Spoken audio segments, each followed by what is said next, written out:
नमस्कार मित्रांनो, आज आपण आजच्या व्हिडिओमध्ये बघणार आहोत की गिअर कशा पद्धतीने चेंज करायचे। आता गिअर चेंज करत असताना बऱ्याच नवीन लोकांचे गिअर अडकतात किंवा गिअर चुकीच्या पद्धतीने किंवा फर्स्ट गिअर करत असेल तर मग तो थर्डला जाणार किंवा सेकंड करत असेल तर फोर्थला जाणार। तर ह्या चुका दोन कारणामुळे होतात।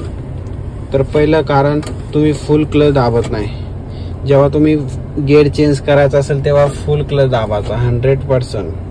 आणि त्यानंतर सेकंड, जेव्हा तुम्ही गिअर चेंज करत असाल तेव्हा इथे ताकद नाही लावायची, एकदम अलगद लाईटली टच करायचं। आता मी गिअर चेंज करून दाखवतो।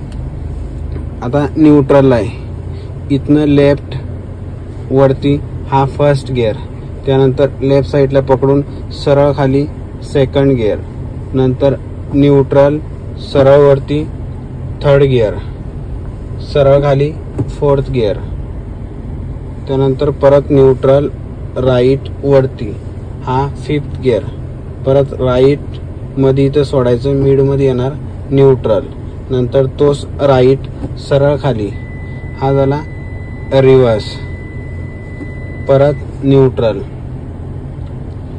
अशा पद्धतीने गिअर चेंज करायचे। जर गिअर अडकत असेल तर फुल क्लच दाबत नाही याचा अर्थ। त्यामुळे गिअर चेंज करताना कंपल्सरी फुल क्लच दाबायचा आणि त्यानंतरच गिअर चेंज करायचा।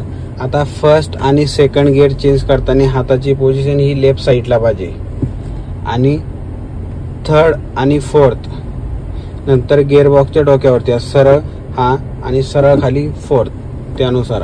आणि फिफ्थ आणि रिव्हर्स चेंज करायचं असेल तर तुमच्या हाताची पोझिशन ही राईटला पाहिजे, हा वरती, त्यानंतर लेफ्ट साईड न्यूट्रल, परत राईट खाली।